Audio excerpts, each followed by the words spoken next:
नब्ज़ शनासी के हवाले से अमूमन हम देखते हैं कि मारूफ़ हैं ये जुमले कि जो हकीम नब्ज़ शनास नहीं है वो ख़ानदानी हकीम नहीं है और उसको कुछ नहीं पता। तो नब्ज़ शनासी के बारे में मेडिकल डिपार्टमेंट में ये कहा जाता है कि उसके ज़रिए से बस दिल की धड़कन का पता चलता है, यानी कि ज़्यादा से ज़्यादा हमने ये सुन रखा है। लेकिन इसको जो चेक करने के अंदाज़ हैं वो भी बयान किए जाते हैं कि आपने कहाँ पे हाथ रखना है और दरमियान वाली उंगली कहाँ हो, पहली उंगली शहादत की कहाँ हो। तो ये जो चीज़ें बयान की जाती हैं ये भी एक अपना रौब दबदबा बाकायदा दिखाने के लिए होता है या हकीकत है कि आपने नब्ज़ किस तरह चेक करनी है और उससे हमें बाकायदा पता चलेगा कि कितने जो हैं वो मिजाज हैं और बंदे का मिजाज कौन सा है, यानी नब्ज़ शनासी के ज़रिए से मिजाज का पता चलता है। जैसे आपने बात की तशखीस के हवाले से, जी जी जी, तो हमारे अल्हम्दुलिल्लाह ऐसे तबीब मौजूद भी हैं और गुजर भी चुके हैं। कुछ अर्सा पीछे जाएं तो बहुत बड़े बड़े तबीब ऐसे भी थे जो सिर्फ नब्ज़ चेक करके ये बता देते थे कि आपने कल क्या खाया था और आज क्या खा के आए हैं। नब्ज़ शनासी जो है इतना कुछ बता देती है, इतना बड़ा फन नहीं है। हाँ, लेकिन नब्ज़ शनासी के साथ साथ हम जो तशखीस पढ़ते हैं कि जब पेशेंट चल के आता है हम उसकी आंखें भी देखते हैं, नाक, कान, उसके चलने का स्टाइल, उसका लम्स भी चेक करते हैं, हाथ लगाने में जिस्म गर्म है, सर्द है, खुश्क है, तर है। तो ये सारी चीजें तशखीस में मुआवनत करती हैं। बाज़-औक़ात तो हम सवालात भी करते हैं कि आप कहाँ पे पैदा हुए, कहाँ पे पढ़े, कहाँ पे रहे, कितने बहन भाई हैं।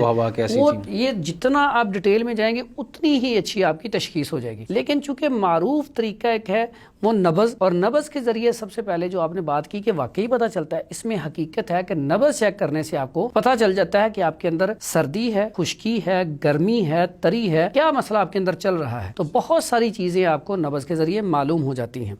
नब्ज़ का बड़ा आसान सा तरीका है। सबसे पहले जब पेशेंट आने के बाद उसे थोड़ी देर तक बैठाएं, क्योंकि पता नहीं वो गुस्से में आया है या टेंशन में है, परेशानी में है, थोड़ी देर या चल के तेज तेज चल के आया है, थोड़ी देर उसे बैठने को कहें। 10-15 मिनट जब वो बैठ जाए, अपनी असली हालत पे आ जाए, रिलैक्स हो जाए, तो जो तबीब चेक करने वाला है उसके लिए भी असूल है। वो खुद भी बिल्कुल फिट है, ऐसा तो नहीं वो परेशानी में बैठा हुआ है, टेंशन में है, तो उसका भी बिल्कुल मोतदल होना जरूरी है। उसके बाद उसकी नब्ज़ चेक करते हैं। चारों उंगलियों को आप पहले ऐसे बराबर करें, सही। ये चारों पोरे जो हैं आपके ये बराबर हों, और जो पोरे हैं पूरे जिस्म का हसास तरीन एरिया है जो बड़ी जल्दी महसूस करता है ठोकर को। ये देखें जी, सबसे पहले आपने ये देखें यहाँ से आपने थोड़ा सा वाया छोड़ना है, अंगूठे की तरफ आपने नब्ज़ रखनी है। ये मैंने आपको पहले समझाया था, इसको ऐसे बराबर कर लेना है। ये देखें, ये है नब्ज़ का तरीका, और यहाँ से ये दिल की तरफ हाथ होना चाहिए। अगर आप नब्ज़ चेक कर रहे हैं तो आपने हाथ ऐसे रखा है, आहिस्ता से नब्ज़ के अंदर ठोकर है और ऊपर ही नब्ज़ चल रही है तो ये उज़लाती नब्ज़ कहलाएगी। अगर आपने थोड़ा सा दबाया तो फिर नब्ज़ चल रही है तो ये गुद्दी नब्ज़ होगी। अगर आपने और दबाया फिर नब्ज़ चलती है तो ये आसाबी होगी। ये मैंने आपको मुफरद नब्ज़ बताई है। इसके बाद अब हम आपको बताते हैं मुरक्कब नब्ज़, यानी कि पहले आपको सिर्फ सिंगल नब्ज़ बताई है, अब आगे इसकी 3 की 6 हो जाएंगी नब्ज़ें। अब यहाँ पे हम हाथ रखते हैं, अगर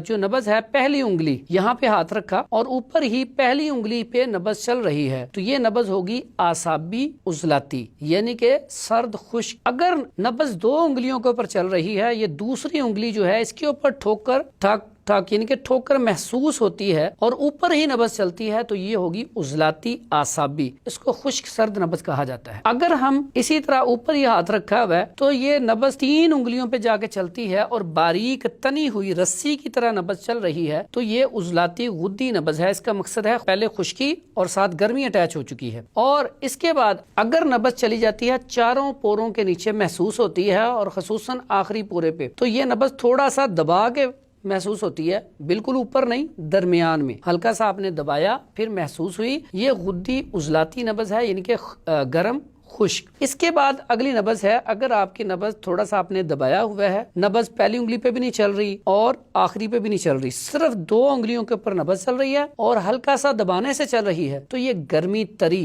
यानी कि गुद्दी आसाबी नब्ज़ है। और अगर नब्ज़ आपने देखा है कि ऊपर भी नहीं चल रही, थोड़ा सा दबाया है फिर भी नहीं चल रही, फिर और दबाया है, हड्डी के साथ एक उंगली पे नब्ज़ चल रही है तो वो आसाबी गुद्दी नब्ज़ है, यानी कि तर गर्म नब्ज़ है। अब इसकी जो तरतीब है, जब नब्ज़ चेक करते हैं तो आप सबसे पहले जब नब्ज़ चेक किए तो आपने सबसे पहले करना क्या, इसके 3 हिस्से करने हैं। पहले इस तरह हाथ रख के देखना है, फिर उसके बाद थोड़ा सा दबाना है, फिर उसके बाद फिर थोड़ा सा दबाना है। इसके 3 हिस्से कर लेने हैं। अब सबसे ऊपर जो नब्ज़ है वो है उज़लाती खुश्की वाली, जो दरमियान वाली नब्ज़ होगी वो गुद्दी नब्ज़ होगी, जो सबसे नीचे जाके बोलेगी वो होगी नब्ज़ आसाबी। ये कुलिया याद रख लेना है। और जब भी आप नब्ज़ نبض چیک کرنے لگیں تو آپ نے پڑھنا ہے سبحانک لا علم لنا الا ما علمتنا انک انت العلیم الحکیم. یہ آپ نے کثرت سے پڑھنا ہے کیونکہ یہ جو علم ہے اللہ تعالیٰ ہی جانتا ہے اور اللہ تعالیٰ پھر آپ کے دل میں انشاءاللہ ساری بات بٹھا دے گا. جب آپ کو یہ نبضیں آتی ہوں گی تو پھر آپ ایٹومیٹکلی جب پہلی انگلی کے نیچے نبض ہوگی تو آپ اس کی بیماری آپ کو پتا ہوگی کہ جب نبض اعصابی عضلاتی ہو تو ان میں کون سے امراض ہوتے ہیں.